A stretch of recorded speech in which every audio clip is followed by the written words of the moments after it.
প্রতিদিন সকালে তার পাঠকের কাছে নির্বাচিত হন, তাহলে একজন সাংবাদিকের গ্রহণযোগ্যতা ওই লেভেলের থাকতে হবে। তিনি ফেসবুকে আমাকে নিয়ে লেখালেখি করেছেন, যেগুলো আমি আইনের কাছে সহযোগিতা চেয়েছি, কিন্তু আমি ওনার নামে কোনো মামলা করিনি, আর আমি কোনো মামলা করবো। আচ্ছা, এখন আমি একটু বলে দাও।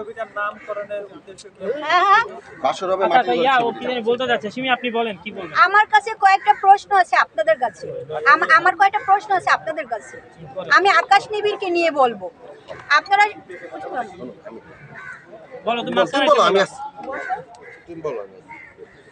আকাশ নিবিড়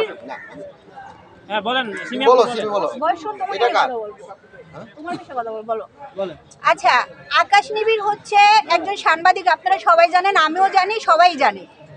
এই যে উনি এখন সবার সামনে প্রকাশ করতেছে যে রাসেল মিয়ার সাথে ওনার ব্যক্তিগত একটা ইস্যু ছিল, সেই কারণে বর্ষা অনেক মানে ওনাকে রিকোয়েস্ট করছে, অনেক কথা বলছে, তার কারণে উনি মানবতার ফেরিওয়ালা হয়ে গিয়ে ওনাকে সেবা যত্ন করছে। সেবা যত্ন করতে করতে একটা পর্যায়ে গিয়ে তারা বিয়ে পর্যন্ত করেছে। এখন আমার প্রশ্ন হলো, একজন সাংবাদিক এত কিছু, যেমন উনি একজন সিনেমার মানুষ, উনি একজন শিল্পী, উনি একজন হিরো, ওনার সিনেমা রিলিজ হয়েছে, আর উনি তো আজকে থেকে ইন্ডাস্ট্রিতে না। এই যে আকাশ নিবিড়, তারে নিয়ে, বর্ষারে নিয়ে যে সব জায়গায় এত ছড়াছড়ি করছে, বিষয়টা তো আমিও জানি কিছু একটা। কিন্তু উনি যে মিথ্যা প্রচারগুলো করে আসছে নিয়মিত, এই ছেলেটারে যে টর্চারগুলো করে আসছে, ও কিন্তু এতিম একটা ছেলে, ওর পাশে তো কেউ নাই, কেউ ছিলও না।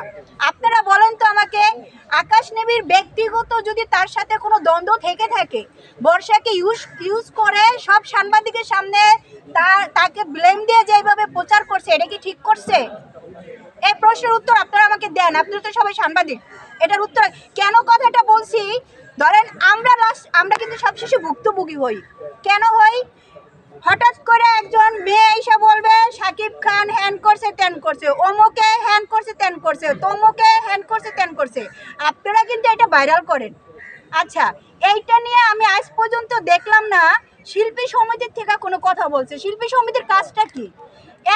এত ব্লেম দেওয়া যাইতেছে, ইন্ডাস্ট্রির উপরে এত কিছু হচ্ছে, এত সমস্যা হচ্ছে, আমি তো দেখতেছি না কারো কোথায় কোনো বিচার হচ্ছে।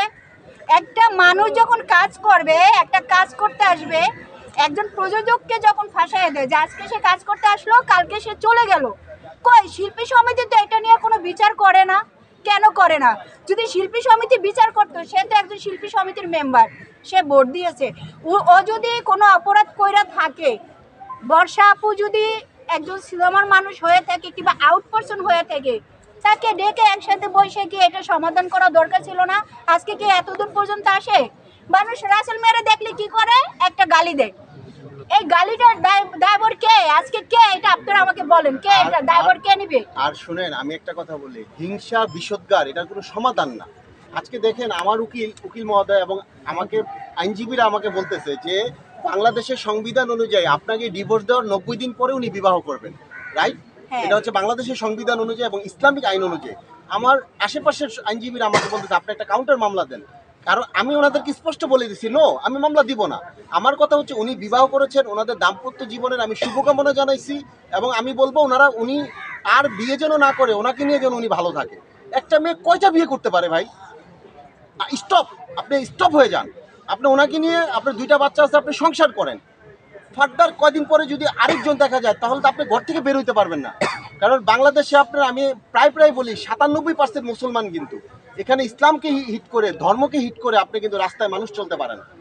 এই জন্য আমি বলবো, আমি আপনাকে কোনো মামলা বা অনেকগুলা দিতে পারলেও আমি কোনো কিছুই দিব না।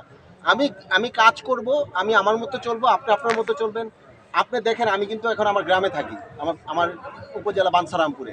আমি আপনাদেরকে একটা কথা বলেছিলাম, উনি যেই জেলায় থাকবে আমি ওই জেলায় থাকবো না, আমি আপনাদেরকে বলেছিলাম। এবং আমার মা একই কথা বলছে যে ও ঢাকায় থাকা দরকার নেই। আর আমাকে একটা কথা বলে, আমার বাবা মা নিয়ে সে একটা কথা বলছে, আমার ভীষণভাবে কষ্ট লাগছে। আমি আপনাদের একটা কথা বলি, আমার মা প্রতিদিন যে গামছাটা দিয়ে পা মুছেন, আল্লাহর কসম আমি রাসেল ভাই সেই গামছাটা দিয়ে মুখ মুছি। আমি আমার মাকে এত ভালোবাসি। আপনারা জানেন যে আমার বাবা মানসিকভাবে অসুস্থ হয়ে বাইতুল মোকাররমে পড়েছিল, আমি অনেক দিন পর ওনাকে পাইছি। অনেক বেশিরভাগ সাংবাদিক আমাকে বলেছেন, রাসেল ভাই আপনার মাত্র উঠতেছেন, আপনার বাবা যে উনি আপনার পরিচয় দিয়ে নাম, নো নেভার, মানে this is my father, she is my legal guardian, আমি কেন পরিচয় দিব না? সে আমার অহংকার, আমার বাবা, আমি পরিচয় দিয়েছি। এগুলো নিয়েও কিন্তু সে অনেক মিথ্যাচার করছে।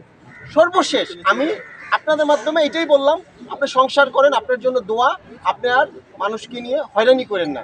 আজকে আমার জীবন নষ্ট করছেন, ধরেন ফার্দার এই যে আপনি সাংবাদিকের কথা বললেন, তার জীবনটাও যদি নষ্ট করে, এরকম করে আরেকজনের জীবন যদি সে নষ্ট করে, এভাবে তো পরিবার নষ্ট হচ্ছে। আমি 17 দিন জেলে ছিলাম, আমার মা 17 দিন গেছে। মানে আপনি চিন্তা করেন, আপনার মা যদি